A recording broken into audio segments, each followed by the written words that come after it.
What's up, everybody? We are back. I'm at Crunch Gainesville, my old home gym.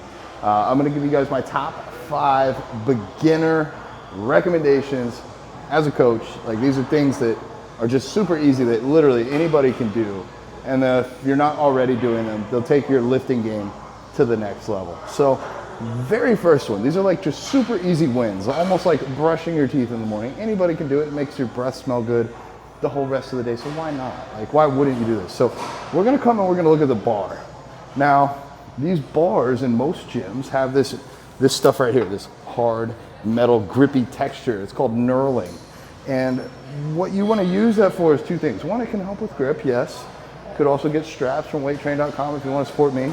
But when we're gonna use the bar, we wanna use these to get set up in a way in which our hands are exactly even. So if the camera comes up real close, you'll see, like, if I'm gonna do a close grip bench press, I might put my index finger right here. If I'm gonna do something wider, I might use this one with my pinky. And really, it's gonna change. It's gonna depend on the movement you're doing, and everybody's also built differently. So I can't tell you where to put your hands, but just don't do this. Don't do one hand on one end of the bar and one in the middle. It's something I see all the time whenever I'm working with clients in person, and it's like, that's a super easy win. Go ahead and fix this. Same thing if you're on a leg press, get lined up with it. Don't have like one foot way out here. Like, why make it harder than it has to be? And so that's gonna bring us to number 2,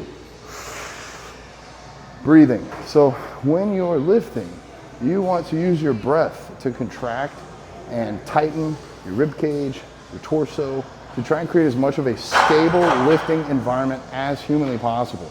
So really, whatever lift you're doing, when you're doing the concentric part, you're going to be pretty much holding your breath, maybe breathing out a little bit.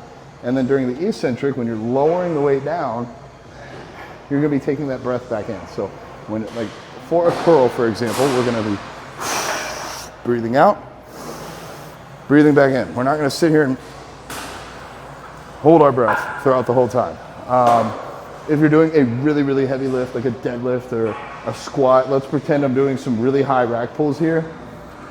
I'm gonna breathe in at the bottom, and only at the top, when the movement gets easy, am I gonna breathe out. Because if you start, especially on a squat or a deadlift, breathing out at the bottom, you're gonna lose tightness by the time you get halfway through the movement or up towards the top. So take a breath on pretty much every rep, unless you're doing something crazy, high rep, super lightweight, but then that really wouldn't apply. So that was number 2. Number 3, huge, huge, huge, huge, huge. I am right-handed. So when I first started training, I implemented, I'm gonna start with my left hand. Whenever I'm doing a curl, if I'm doing a tricep push down with one arm, I would always start with my left arm first. I don't know if you can see it now, but my left arm is actually bigger than my right, because after about 10 years of always starting with this arm, my weaker arm, it became my stronger arm.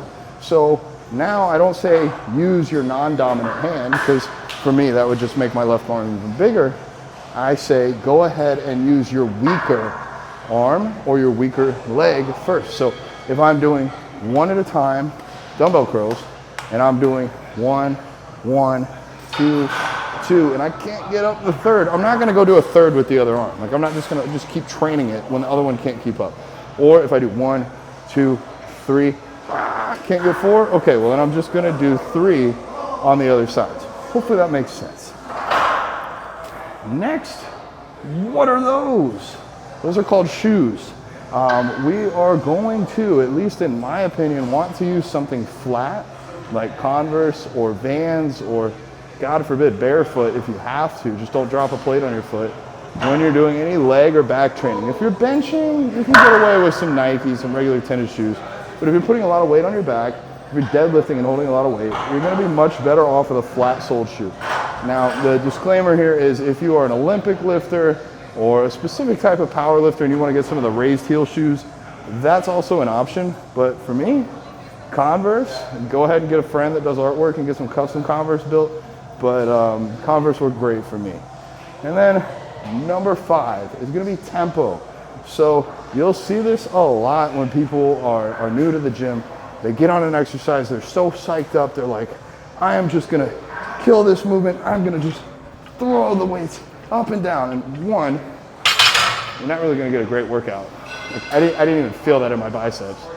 But two, you're gonna be more likely to get injured, and it's just not conducive to training. So a really good tip that I learned was, imagine there's a friend in the gym and they're gonna reverse the motion that you're doing. So if you're curling up and they say, okay, go back down, you're able to control the weight enough to go back down. So again, if I'm lifting over here like stupid heavy and they're like, oh, go back down, like, I can't, I'm not even controlling it. So squeeze up, okay, go back down, yep, it wasn't a full rep, go back up, okay, go back down.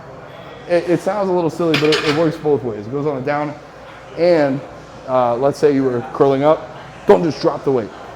If you're benching, don't just drop the weight onto your chest. Control the weight down, press the weight up, so that at any point in time, you could reverse the range of motion. You're keeping it under control. So I believe those were our 5 tips. Hopefully they help. They're super beginner, and that's the whole point of this. This could help somebody. So if it helped you, or you want to help someone else, send it to a friend. The bonus tip today is go ahead and hire a good coach if you are trying to take your fitness to the next level.